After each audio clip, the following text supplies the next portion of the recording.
Hey everyone, welcome back again to the Iconist Podcast, and here we are doing another unboxing. I'm your host today, Barry 3D, and I picked up a piece from my collection that I'm extremely happy about. This is the Millennium Falcon. I never can say it right the first time. I picked up the Micro Galaxy Squadron Series 1. I always wanted this ship. I love the packaging. So let's just say this. This ship, of course, everyone saw this in the very first Star Wars movie back in 1977. It came out. This is Han Solo's ship. We've got a lot of history on this. That this started off as Lando Calrissian's ship. He lost it in a poker match against Han Solo. It seems that Han was cheating. We've all know the origin story of it. And it's one of the most recognizable starships in, you know, the culture. Let's just put it that way. Everyone knows what this ship is as soon as you see it, who it's attached to, and who it should be.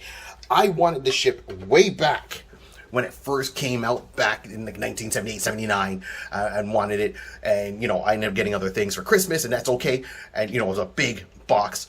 And at the time when it originally came out here in Canada, I think the price was about maybe $25 to $30 for this ship, but it was massive at the time. And now, if you have to buy one originally off of eBay, it's about over $230 if you want to get it really with all the pieces done together, which is amazing. So, you know, that was my Moby Dick, my white whale story. So I wanted to get this ship, didn't get it. Then it re-released a few years back, well, maybe 10, 12 years ago.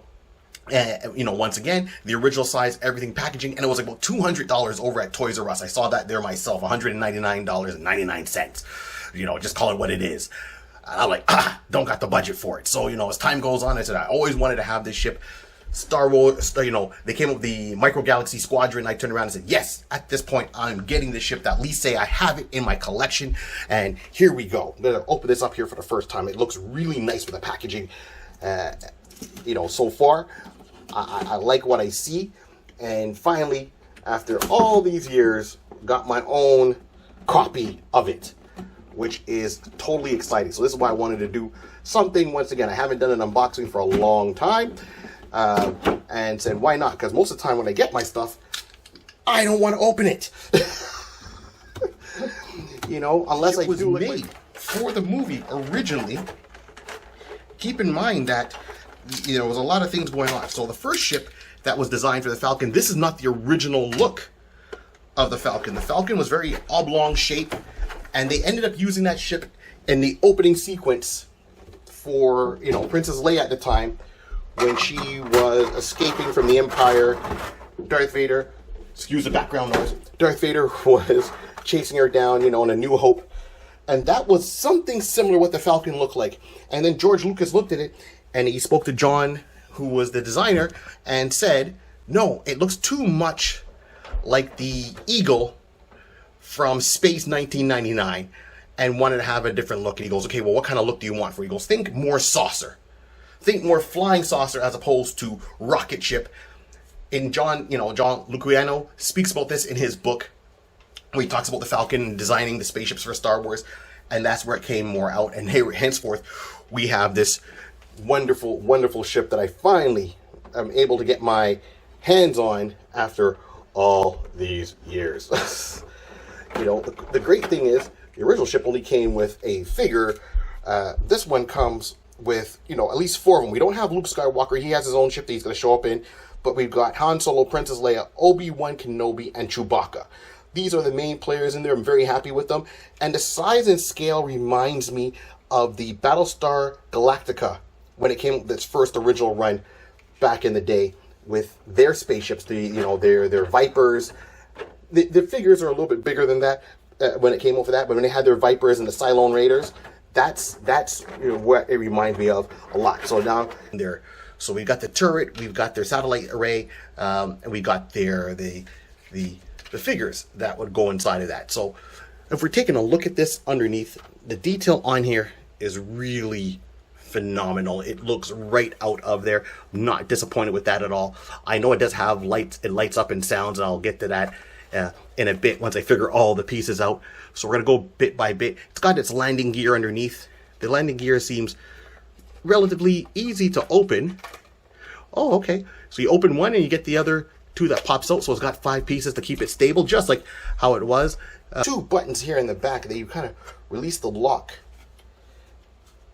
for the engines here and get everything going. And now we see the inside of the Falcon. This is, oh yeah, and it does come down. It does have the ramp that can open. It's just a little bit stiff right now. I'm just kind of being gentle. You know, you don't want to break something after just getting it. But you see where they would sit when they're playing, you know, when Chewbacca's playing the game with Luke and where he was training him. You know, never beat a Wookiee, because Wookiees don't like to lose. We see the cargo bay. So it's got the inside bells and whistles well done. Even has the hidden plate where they have to hide out when they're trying to get away. So that, I'm glad they put all these things that we remember from the movie in there, and it made it simple and fun at the same time. And with the turret, here it goes. You can see in the turret, you can actually get a figure in there to sit down and take over all the shooting and everything like that. I look forward to seeing other figures, other, you know, vehicles from the Star Wars universe. And the one I'm looking forward to seeing is the Ebon Hawk, the one from Knights of the Old Republic. I think if they made that one the same way they did this one with a couple of figures to scale, that would also be something I would love to add to my collection. And that would, I think, would actually add fans. I mean, start off with things that we know from the movies, the cartoons, the TV shows, and then get into some of the other ones that are still just as popular and give them a little bit more life. So that's my 2 cents on this altogether. And get the sound effects for the ship. You can see right now, so the top is off, the turret is off. I've got the canopy open, and we're just going to take a quick tour in what I've got here. So we got Han Solo behind the wheel. As I said, there's spots for all four figures to sit down independently of each other. Keep in mind that how the figures are designed, that only Han and Chewbacca can sit in the very front because they're the ones with legs.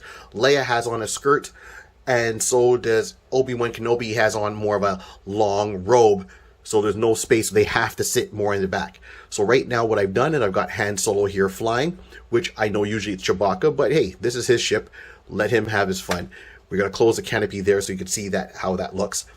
Then I turn around and give you a better idea. I've got the landing ramp, the loading ramp is down, and there's Obi-Wan Kenobi there standing by it.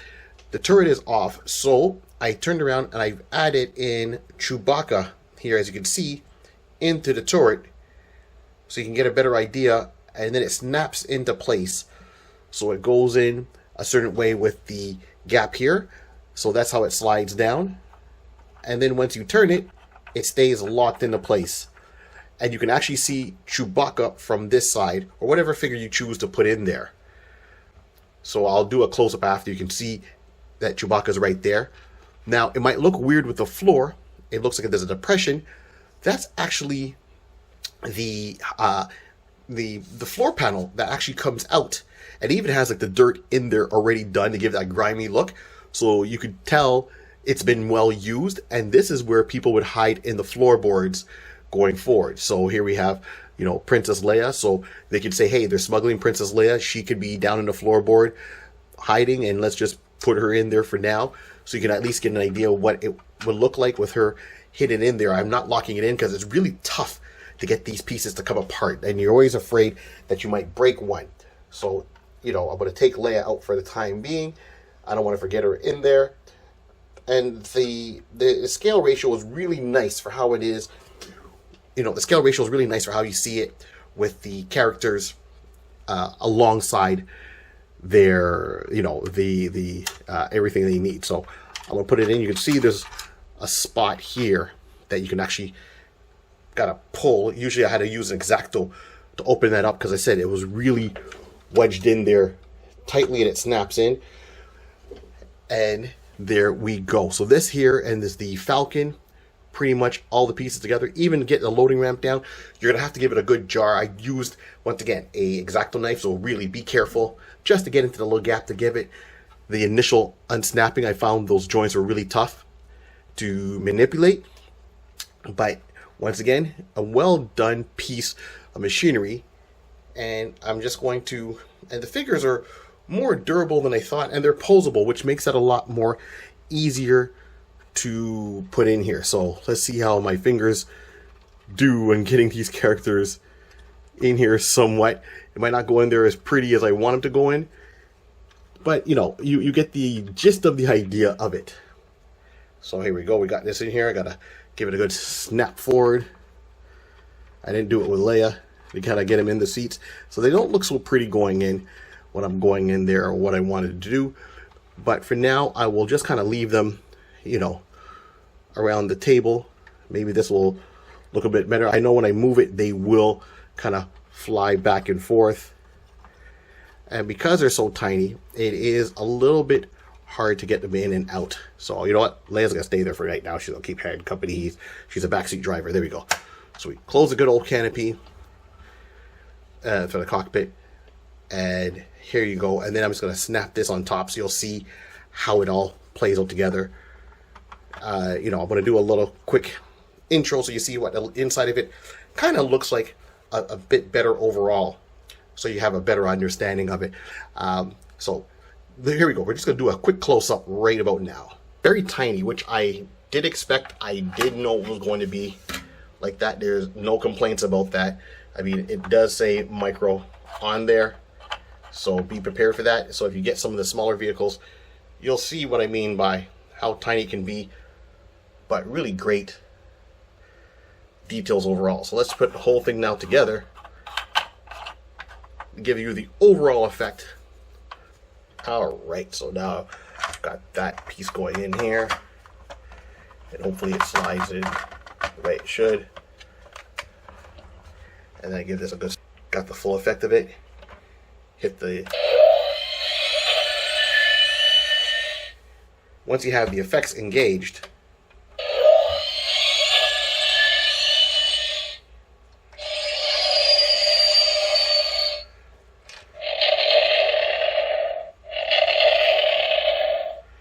just tilting it will cause that to come on, and I like the light up effect of it 100%.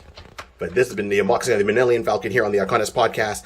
This is one of my little new collectibles added to my list. Very happy about it. As I said, keep in mind that when you're snapping things in, you might have to get a little bit rough with it.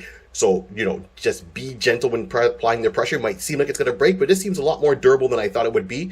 Can't complain at all about anything about this. Very happy to finally have this in my collection. Thank you for tuning in and checking it out. And we'll be doing more of these as time goes on. And keep in mind, the Iconist podcast comes out every Tuesday and Wednesday. So every Tuesday on YouTube and every Wednesday on all your social media platforms where you want to look and find us. You can find us there and see and listen to our episodes through any podcast. As I always say, this whole world was created by a pencil, a piece of paper, and lots of imagination. Keep on dreaming.